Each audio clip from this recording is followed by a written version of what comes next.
BCom part second के विद्यार्थियों का अभिनंदन। कल की क्लास में हमने आयकर की कुछ परिभाषाओं का अध्ययन किया था, परिचय चल रहा था। अगली कड़ी में हम समझेंगे कि कृषि आय क्या होती है,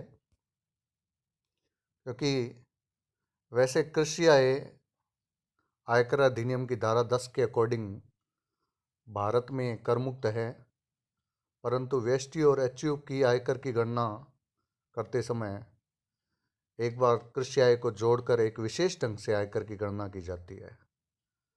अतः हमें यह जानना आवश्यक है कि कौन सी आय कृषि आय है और कौन सी आय कृषि आय नहीं है।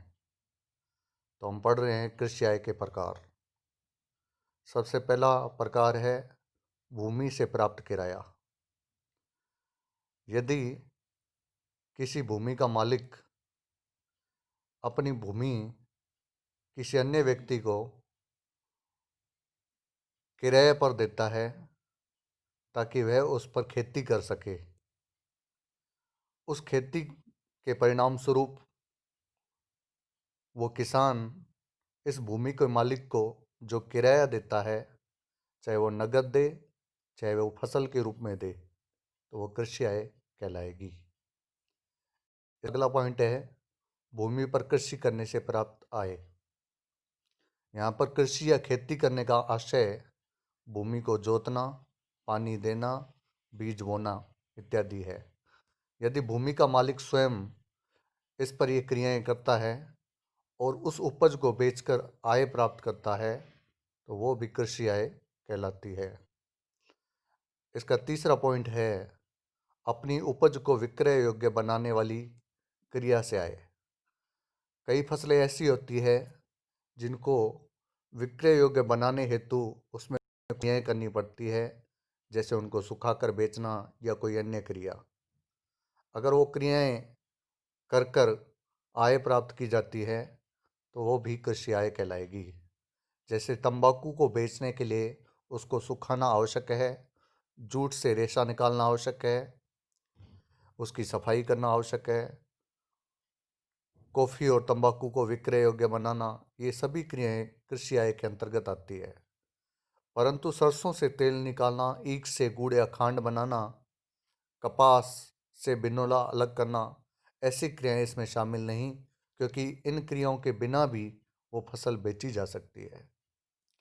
इसके बाद किसान द्वारा कृषि की उपज को बेचने से प्राप्त आय। यदि किसान अपनी उपज को अपनी ही दुकान खोलकर बेचे तो वह आय कृषि आय कहलाएगी, परंतु वो किसान अगर अन्य व्यक्ति की फसल बेचे तो वो कृषि आय नहीं कहलाएगी। अगला पॉइंट कृषि के काम आने वाले मकान की आय। कृषि भूमि से लगा हुआ मकान जिसमें किसान स्वयं रहता है या उसका उपयोग भंडार गृह के लिए करता है, तो इस मकान की आय भी कृषि आय मानी जाएगी। हमारा अगला शीर्षक है अंशतः कृषि आय। ऐसी आय जिसका कुछ भाग कृषि आय कहलाता है और कुछ भाग व्यापारिक आय कहलाता है। चूंकि आपको पता है कि कृषि आय कर मुक्त होती है परंतु व्यापारिक आय कर मुक्त नहीं होती, तो हमें यह जानना आवश्यक है कि कौन सी आय या उस आय का कौन सा भाग कृषि आय है, कौन सा भाग कृषि आय नहीं है। तो जैसे इसमें पहला पॉइंट है स्वयं के कृषि उत्पादों को कच्चे माल के रूप में काम में लेने से होने वाले निर्माताओं को आय। जैसे एक आटा मिल है और उसका एक खेत है जिसमें वो गेहूं की पैदावार करता है, तो अपनी ही गेहूं का उपयोग आटा मिल में करे और आटा बेचने से जो आय हो, तो उसका कुछ भाग कृषि आय है और कुछ भाग व्यापारिक आय है। तो इसमें कितना भाग कृषि आय है और कितना भाग व्यापारिक आय है वो उसमें देखना ज़रूरी है।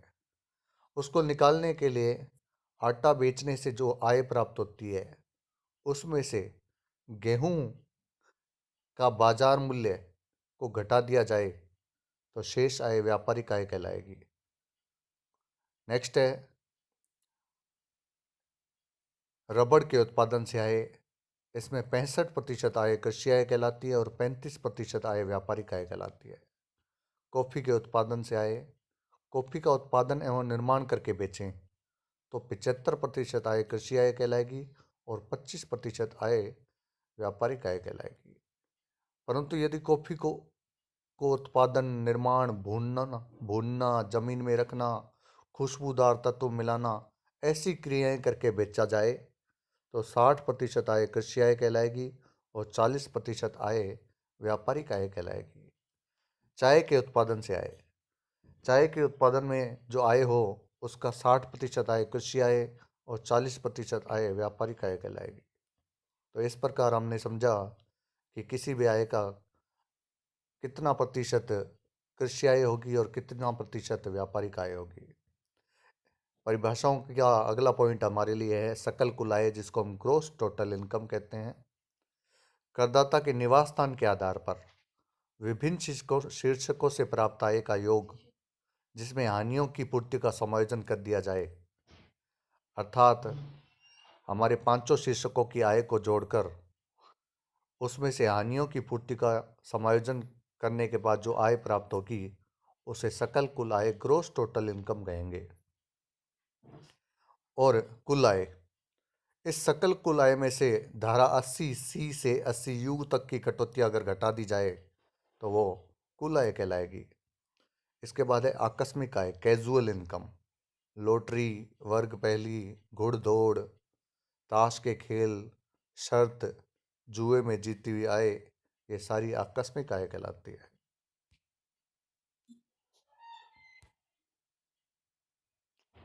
अब हम कुछ एग्जाम्पल करेंगे। सबसे पहले इसमें बताया गया है कि कौन सी आय कृषि आय नहीं होती। इसमें कहा गया है अंशधारी को कंपनी से उसकी कृषि आय से लाभांश। कंपनी अगर कृषि कार्य में लगी हुई है और उसके अंशधारियों को लाभांश प्राप्त होता है तो वो कृषि आय नहीं मानी जाती। भूमि पर लगने वाले मेलों और नुमाइशों की आय भी कृषि आय नहीं कहलाती, क्योंकि उन पर कृषि कार्य नहीं हुआ है। मछली क्षेत्र से होने वाली आय कृषि आय नहीं कहलाती। खानों से प्राप्त रॉयल्टी या खनिज पदार्थ से निकालने से आए, जैसे अगर हमारे खेत में खनिज निकलें और सरकार हमें उसकी रॉयल्टी दे तो वो कृषि आय नहीं कहलाएगी, क्योंकि कृषि क्रिया नहीं हुई है उसमें। सिंचाई के लिए पानी देने से आय भी कृषि आय नहीं होती। लाख की खेती करने से होने वाली आय भी कृषि आय नहीं होती। तालाब में सिंघोड़ों के उत्पादन से आय भी कृषि आय नहीं होती। भूमि पर ईंटों के भट्टे लगाने से होने वाली आय भी कृषि आय नहीं होती।